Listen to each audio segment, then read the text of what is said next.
ayon sa laki ng iyong habag, pawiin ang aking kasamaan. Hugasan ako sa aking pagkakasala at linisin sa aking kasalanan. Kaawaan mo ako, O Diyos, ayon sa iyong kabutihan, ayon sa laki ng iyong habag, pawiin ang aking kasamaan.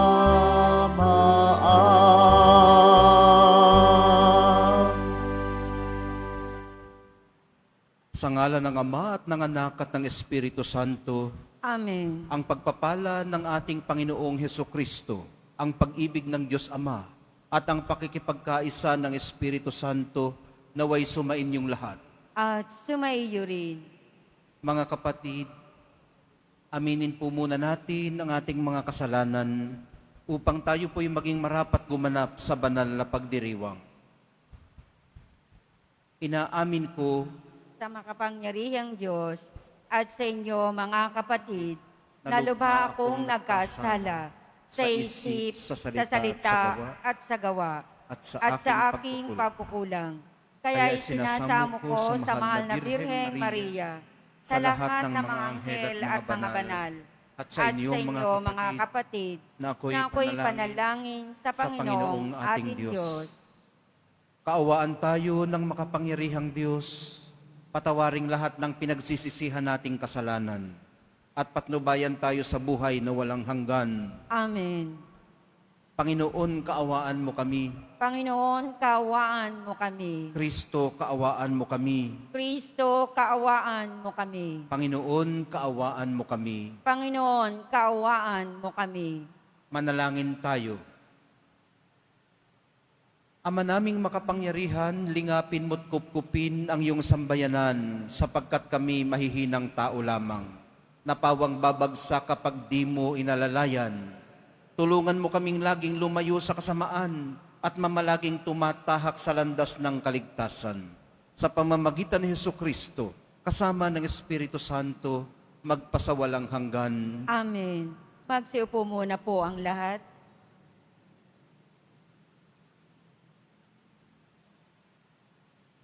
Pagbasa mula sa aklat ni Propeta Isaías.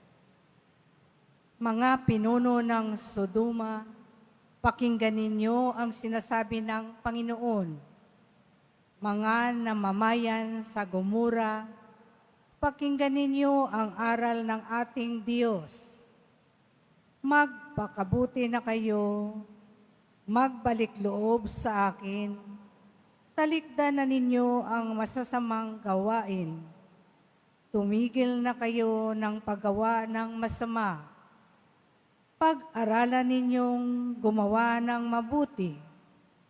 Pairalin ang katarungan, itigil ang pang-aapi, tulungan ang mga ulila, ipagtanggol ang mga balong. Halik kayo at magliwanagan tayo. Gaano man karami ang inyong kasalanan, handa akong ipatawad ang lahat ng iyan. Kahit na kayo'y maruming-marumi sa kasalanan, kayo'y magiging busilak sa kaputian.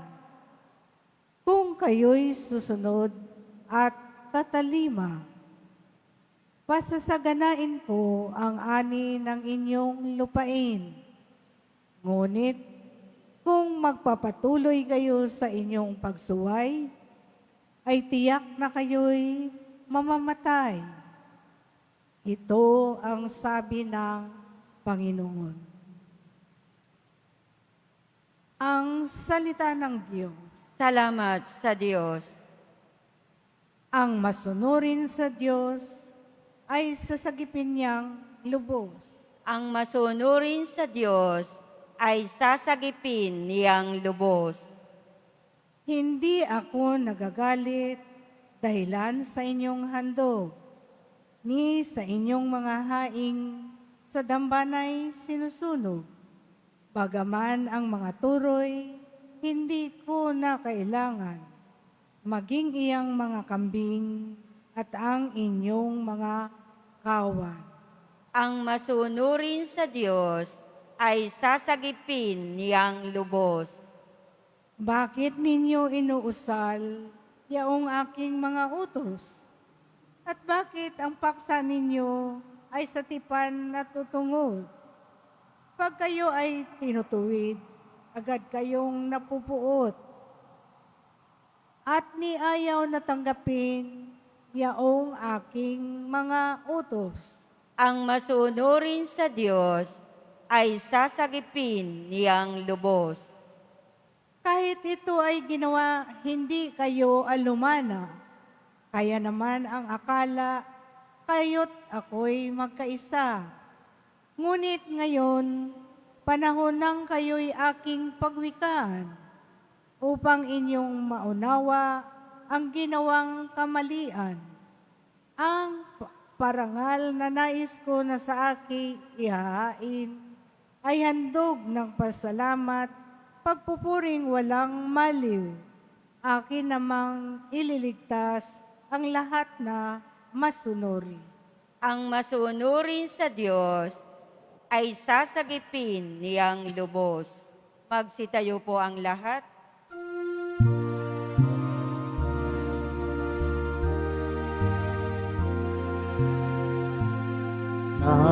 Nagpupuri kami sa'yo, Panginoong Jesucristo. Nagpupuri kami sa'yo, Panginoong Jesucristo.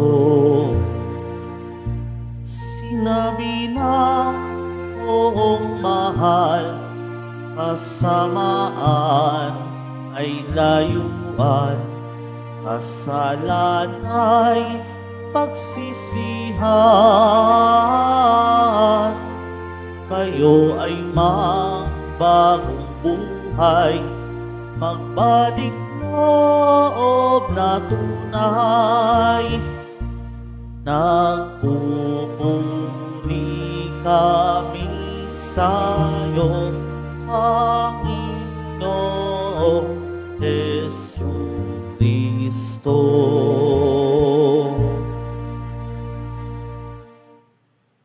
Sumainyo ang Panginoon. At sumaiyo rin.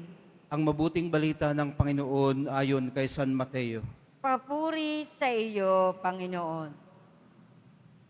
Nung panahong yun, sinabi ni Jesus sa mga tao at sa kanyang mga alagad, ang mga eskrib at mga pariseyo ang kinikilalang tagapagpaliwanag ng kautusan ni Moises. Kaya't gawin ninyo ang itinuturo nila at sundin ang kanilang iniuutos. Ngunit huwag ninyong tularan ang kanilang gawa, sapagkat hindi nila isinasagawa ang kanilang ipinangangaral. Nagbibigki sila ng mabibigat na dalahin at ipinapapasan sa mga tao. Ngunit ni daliri ay ayaw nilang igalaw upang tumulong sa pagdadala ng mga yun. Pawang pakitang tao ang kanilang mga gawa. Nilalaparan nila ang kanilang mga pilakterya at hinahabaan ang palawit sa laylayan ng kanilang mga damit. Ang ibig nila'y ang mga upuang pandangal sa mga piging at ang mga tanging luklukan sa mga sinagoga. Ang ibig nila'y pagpugayan sila sa mga liwasang bayan at tawaging guro. Ngunit kayo, huwag kayong patawag na guro, sapagkat iisa ang inyong guro, at kayong lahat ay magkakapatid. At huwag ninyong tawaging ama ang sinumang tao sa lupa, sapagkat iisa ang inyong ama, ang amang nasa langit. Huwag kayong patawag na tagapagturo, sapagkat iisa ang inyong tagapagturo, ang Mesiyas. Ang pinakadakila sa inyo ay dapat maging lingkod ninyo. Ang nagpapakataas ay ibababa, at ang nagpapakababa ay itataas. Ang mabuting balita ng ating kaligtasan. Pinupuri ka namin, Panginoong Heso Kristo. Magsiupo mo ng lahat. Magandang umaga po sa inyong lahat. Martes po ngayon sa second week of Lent. Tuloy-tuloy po ang panawagan ng panahong ito ng Kwaresma at ng ating mga pagbasa sa pagtalikod sa kasamaan, pagbabalik loob at pagpapakabuti. Ang sabi sa ating binasa, napapag-aralan naman. So kung ito'y napapag-aralan, natututunan. Natututunan po ang paggawa ng mabuti. Kahit hindi tayo nasanay. Ayon po kay Propeta Isaiah sa unang pagbasa, konkretong nagagawa ang pagpapakabuti pag itinigil ang pang-aapi. Pag pinairal ang katarungan at pag tinulungan ang mga ulila, ipinagtanggol ang mga balo. Gawin ito ng totohanan at hindi lamang pakitang tao, ayon naman kay San Mateo sa Ebanghelyo. Tingnan po natin sandali ang maliliit na detalye sa binasa nating Ebanghelyo. Ang kausap po ni San Mateo doon ay ang kanyang community, noon, doon sa kanilang lugar. Kaya may mga pilakterya at mga palawit siyang binabanggit.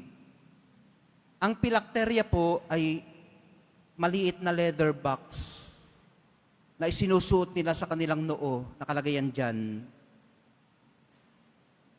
At dito sa pulso, bilang paalala.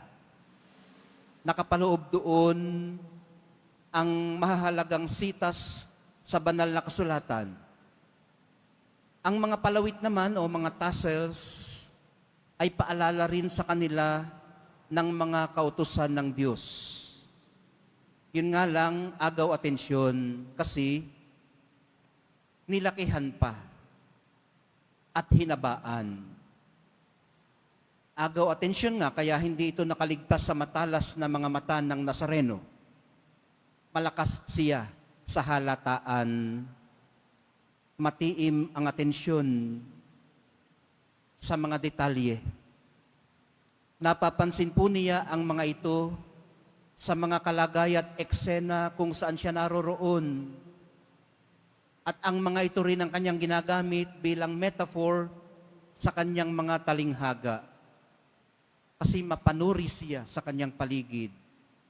At sa case natin ngayon, ginawa niya itong halimbawa para iuwi ang isang napakahalagang punto at ilapat ito sa kanyang mensahe sa buhay na maaari nating kapulutan ng gabay sa paglalakbay sa landas ng buhay. Maliliit na detalye. Halos hindi na napapansin. Pero dito po niya tayo hinihikayat na mag-focus sa pagpapakumbaba ng mga aba. Sa naibibigay ng halos walang-wala na. Sa mga munting sakripisyo o pag-aalalaman lamang para sa kapakanan ng iba. Kung nakikita po ito ni Jesus, napupuna rin po niya ang mga hindi nakikita, ang mga wala doon.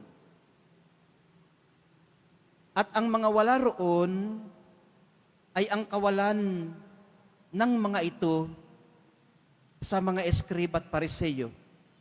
Ang kawalan ng pag-aalalaman lamang sa mga aba, ang kawalan ng munting sakripisyo para sa kanila, at ang kawalan ng pagpapakumbaba.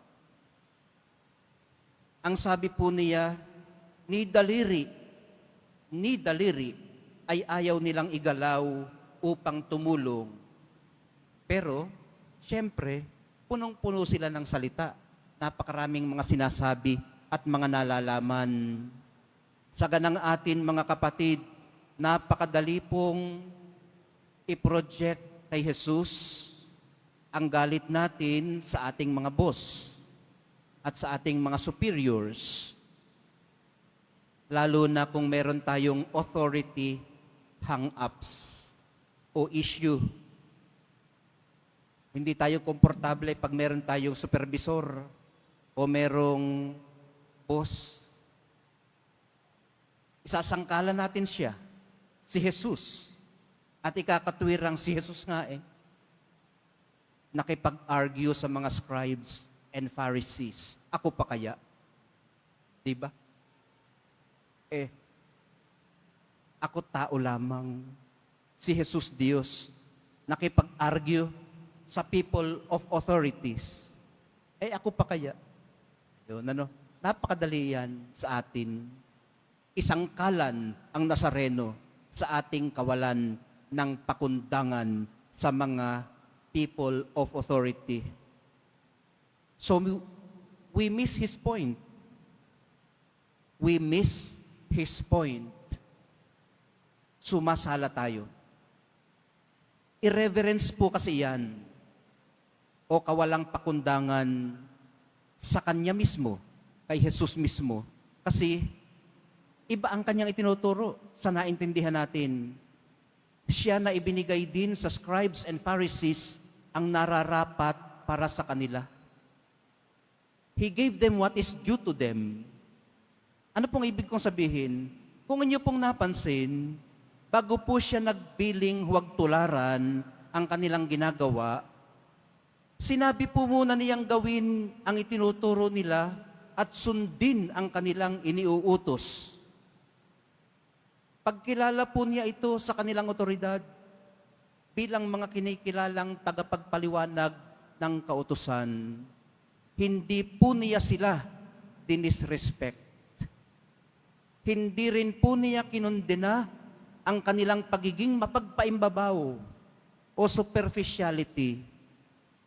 Kinahabagan po niya ito. Ang sabi po niya, kaawa-awa kayo, mga eskrib at mga pariseyo. Kaawa-awa kayo. So, nahabag siya sa kanila. At ito po ang isa sa pinakamaliliit na detalye sa karakter ni Jesus na hindi laging naiha-highlight sa mga homilya naming mga pari. Hindi laging nabibigyang diin ang maliliit na detalyeng ito ng kanyang respeto sa mga otoridad. Ang napapakinggan natin, palagi niyang kalaban ang mga eskrib at mga Pariseyo. Ang hindi natin napapakinggan, kalaban man niya sila, hindi naman niya sila dinisrespect. Kasi nga, maliliit na detalye lang naman,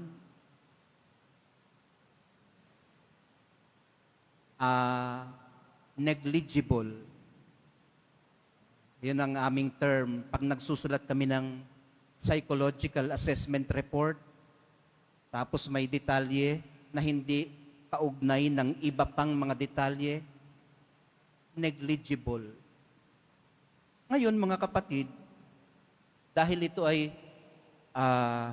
maliliit na detalye, napaka-subtle na kapahayagan ng kanyang kahinahunan at kapakumbabaan.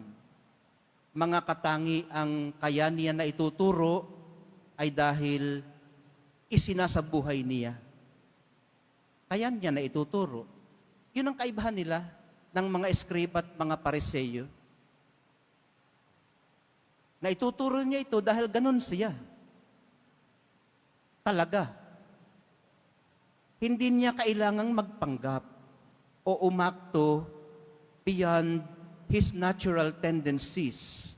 Dahil ang kanyang natural tendencies, ang natural sa kanya, ang totoo sa kanya, ay ang pagpapakumbaba. Hindi niya kailangan magpanggap na siya ay mapagpakumbaba.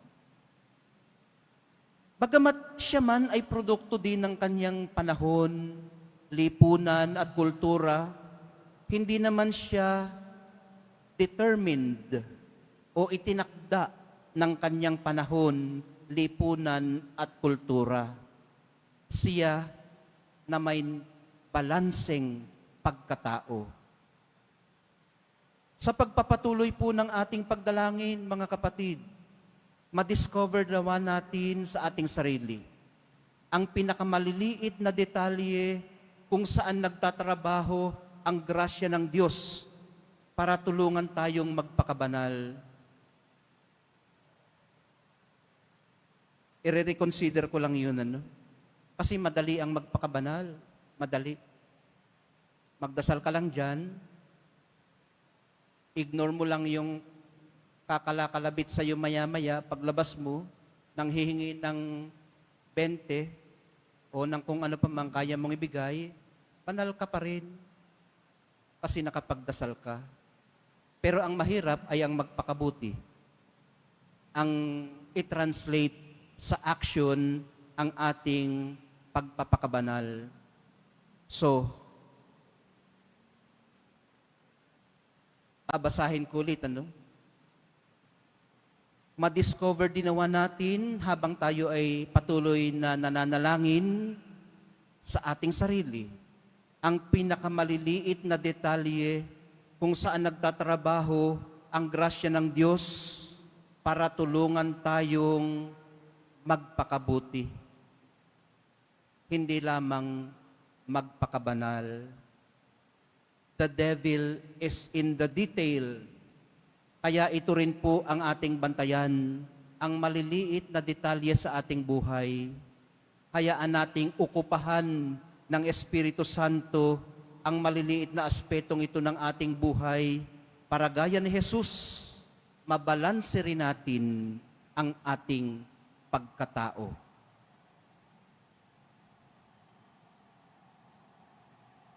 Magsitayo po ang lahat.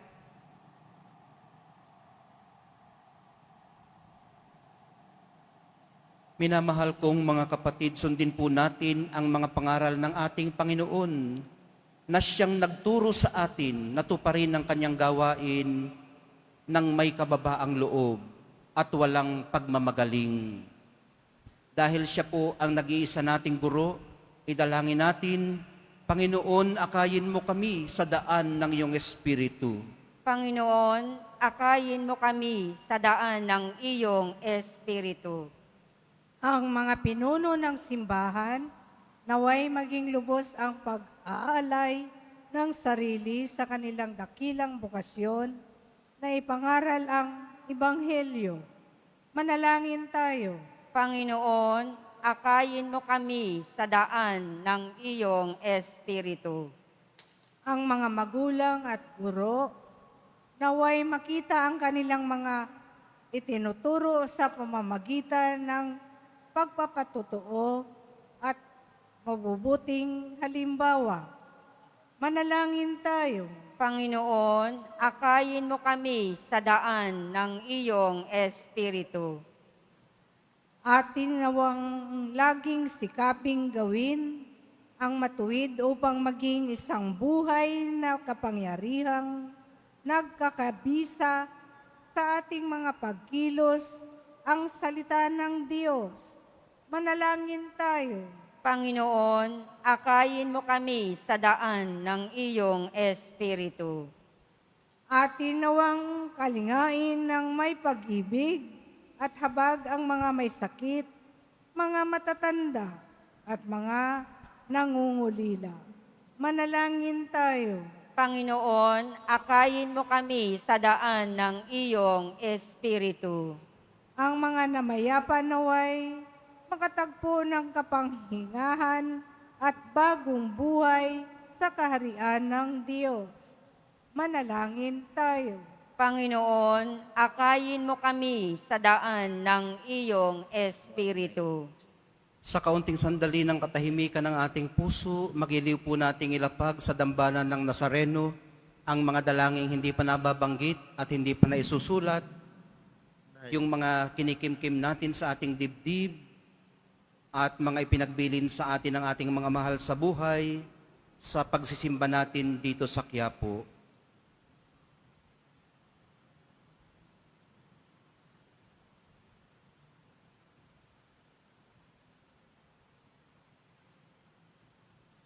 Manalangin tayo.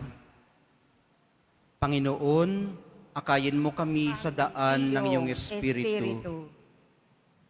Walang sawang idinadalangin natin ang lubusang paggaling ng Santo Padre sa Roma hanggang sa kanyang tuluyang paggaling. Manalangin tayo. Panginoon, akayin mo kami sa daan ng iyong Espiritu. Ama naming nasa langit, palalimin mo ang aming pananampalataya upang lumago kami sa iyong pag-ibig at lagi kaming makapaglingkod sa iyo ng may pusong bukas at tapat. Hinihiling po namin ito sa pamamagitan ni Kristo na aming Panginoon. Amen. Magsiupo muna po ang lahat.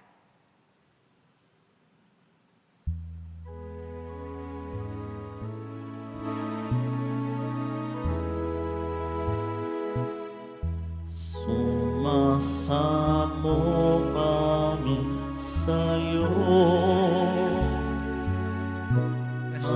kapatid niyang alay. Panginoon, tanggapin mo itong alak at tinapay. Sa'yo po ang aming handog, buong puso't pag-iisip. Ilayo mo sa panganib at kukupin sa pag-ibig. Magsitayo po ang lahat. Halina't manalangin tayo mga kapatid upang itong ating paghahaay kalugdan ng Diyos Amang makapangyarihan. Tanggapin nawa ng Panginoon itong paghahain sa iyong mga kamay, sa kapurihan niya at karangalan, sa ating kapakinabangan at sa buong sambayanan niyang banal. Ama naming lumikha, kalugdan mo't gawing banal ang paghahaing aming ipinagdiriwang sa ikapagpapatawad ng mga kasalanan at sa ikapakikinabang namin sa pagpapalang iyong bigay sa pamamagitan ni Hesukristo kasama ng Espiritu Santo magpasawalang hanggan. Amen. Sumainyo ang Panginoon. At sumaiyo rin. Itaas sa Diyos ang inyong puso at diwa. Itinas na namin sa Panginoon. Pasalamatan natin ang Panginoong ating Diyos. Marapat na siya ay pasalamatan. Ama naming makapangyarihan, tunay ngang marapat na ikaw ay aming pasalamatan sa pamamagitan ni Hesukristo na aming Panginoon. Sa pagbabaka sakali mong kami bubuti, isinugo mo si Hesukristo upang pangunahan kami. Bilang pagsunod sa iyong atas na bigay, ipinahayag ng iyong anak ang iyong kalooban na ang mga apit-dukha ay kanyang damayan. Ngayon ay iyong inihahandog ang pagkakataong aming maisaloob, ang kanyang ganap at kusang paglilingkod, upang sa iyo ay lagi kaming makasunod. Kaya kaisa ng mga anghel na nagsisiawit ng papuri sa iyo, nang walang humpay sa kalangitan, kami nagbubunyi sa iyong kadakilaan. Santo, Santo, Santo, Panginoong Diyos ng mga hukbo, napupuno ang langit at lupa ng kadakilaan mo. O sana sa kaitaasan, pinagpalang na paririto sa ngalan ng Panginoon. O sana sa kaitaasan. Magsulod po ang lahat.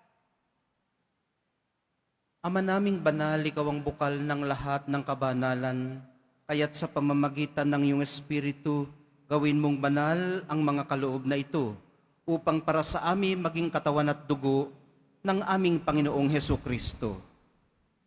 Bago niya pinagtiis ang kusang loob na maging handog, hinawakan niya ang tinapay, pinasalamatan kaniya, pinaghati-hati niya yun, iniabot sa kanyang mga alagad at sinabi, "Tanggapin ninyong lahat ito at kanin, ito ang aking katawan na ihahandog para sa inyo."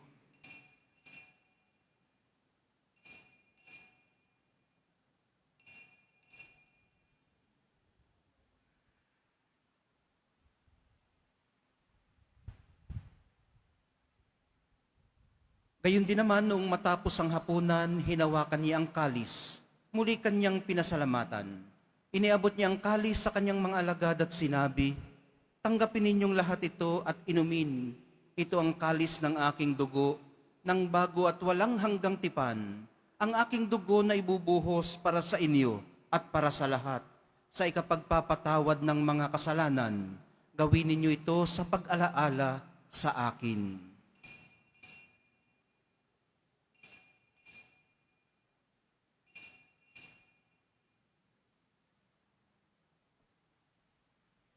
Magsitayo po ang lahat.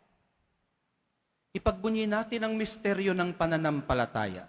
Si Kristo'y namatay, si Kristo'y nabuhay, si Kristo'y babalik sa wakas ng panahon.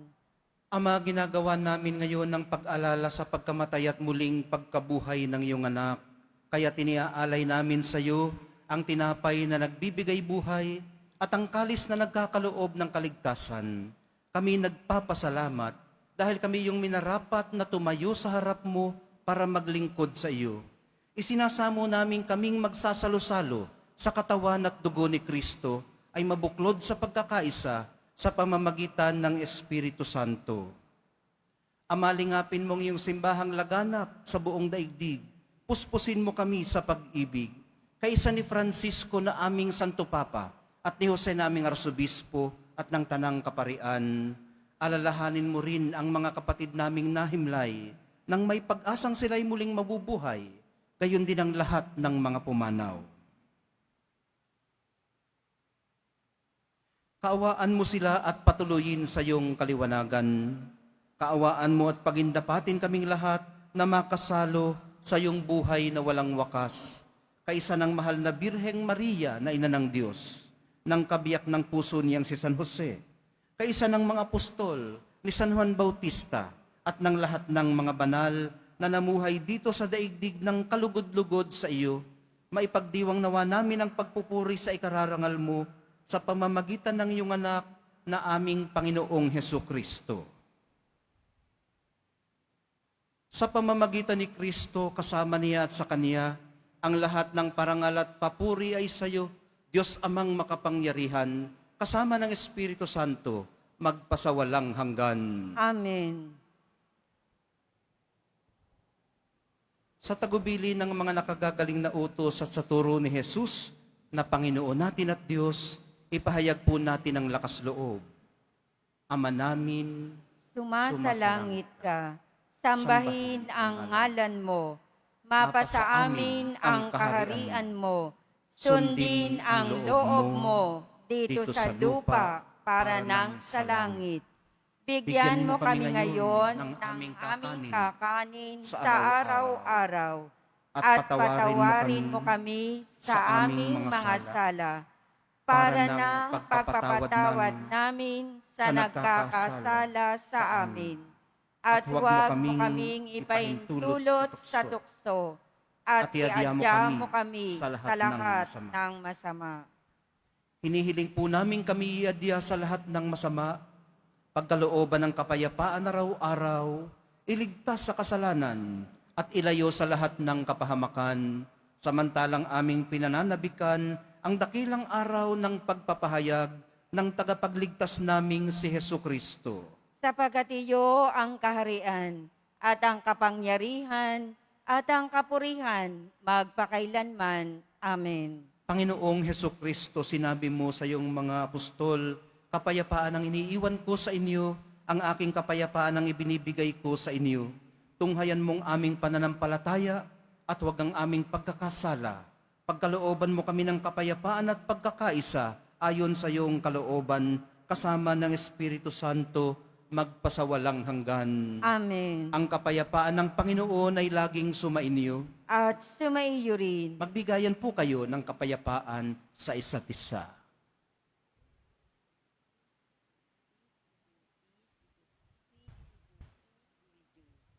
Kordero ng Diyos na nag-aalis ng mga kasalanan ng sanlibutan, maawa ka sa amin.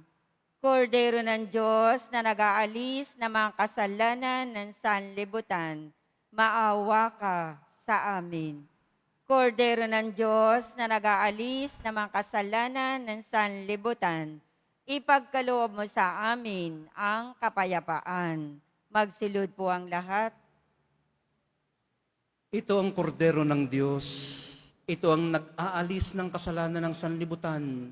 Mapapalad ang mga inaanyayahan sa kanyang piging. Panginoon, hindi ako karapat-dapat na magpatuloy sa iyo. Ngunit sa isang salita mo lamang ay gagaling na ako. May the body and blood of Christ bring us to everlasting life. Amen.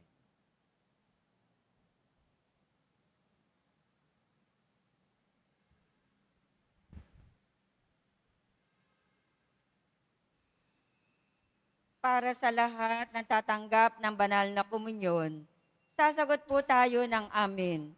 Pagkasabi ng pari o ng lay minister ng katawan ni Kristo at isubo agad sa bibig bago umalis sa harapan ng pari o lay minister.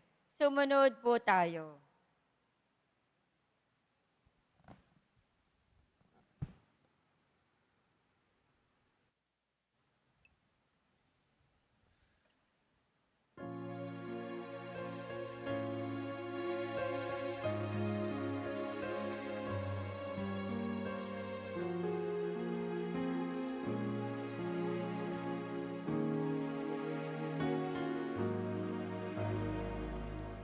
Hindi sa langit mo pangako sa akin. Ako naaakit na kita'y mahalin at hindi sa apoy kahit anong lagim. Ako mapipilit, ninig kang sambahin. Naaakit ako nang ika'y mamalas. Nakapako sa krus, hinahamak-hamak. Naaakit ng iyong katawang may sugat at ang tinanggap mong kamatayat libak. Naaakit ako ng iyong pag-ibig, kaya't mahal kita. Kahit walang langit, kahit walang apoy, sa'yo'y manginginig. Huwag nang mag-abala upang ibigin ka.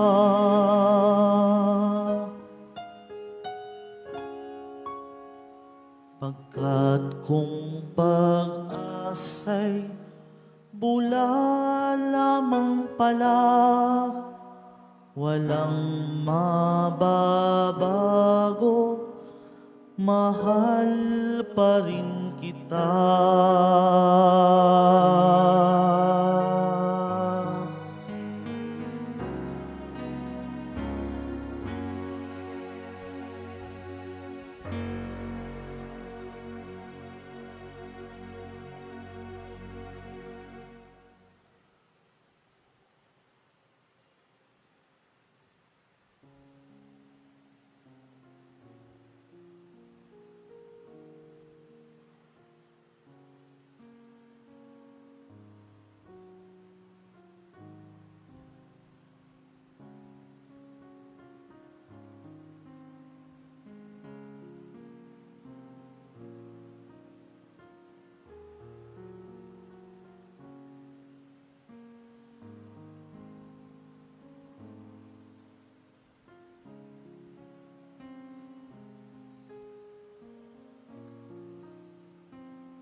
Mga palaala sa mga nagsisimba.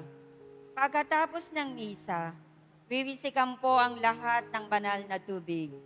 Pinakikiusapan ng lahat na manatili lamang muna sa inyong mga lugar. Tanging sa Quezon Boulevard o sa Plaza San Juan lamang ang labasan ng lahat. Sumunod po tayo. Maraming salamat po sa inyong pagdalaw at pagsisimba sa Basilica Menor at Pambansang Dambana ni Jesus Nazareno. Magsitayo po ang lahat. Manalangin tayo. Ama naming mapagmahal, sa aming banal na pagsasalong ito, katapatan sa pamumuhay namin, dagdagan nyo at tulungan nyo kaming mamalaging kalugod-lugod sa inyo. Sa pamamagitan ni Jesucristo, kasama ng Espiritu Santo, magpasawalang hanggan. Amen. Sumainyo ang Panginoon. At sumaiyo rin. Mahal na poong Jesus Nazareno, inihayag mo sa pamamagitan ng krus ang walang maliw na pag-ibig ng Diyos sa sangkatauhan. Pakinggan mo ang kahilingan lalo na para sa mga nangangailangan ng iyong tulong at awa sa kanilang pagpasa sa kanilang mga exams, sa pag-graduate nila ng maayos sa kanilang pag-aaral, para sa lakas ng kanilang katawan, pag-asa sa buhay, at kagalingan sa kanilang mga karamdaman ng naaayon sa inyong kalooban. Makamtanawa namin ang inyong kasagutan ng may utang na loob na tinatanaw. Pasbasan din po ninyo itong mga imahen at dasalan upang lalo kaming manalangin at magtiwala. Sa pamamagitan ng bendisyon na ito, naway lalo kaming maging mapaglingkod, masunurin at tapat sa iyo, na aming malwalhating Panginoon, magpasawalang hanggan. Amen. At pagpalain kayong lahat at ang inyong buong pamilya at mga komunidad ng makapangyarihan at mapagmahal na Diyos, Ama, Anak, at Espiritu Santo. Amen. Naihandog na po natin ang banal na misa, humayo kayong mapayapa. Salamat sa Diyos.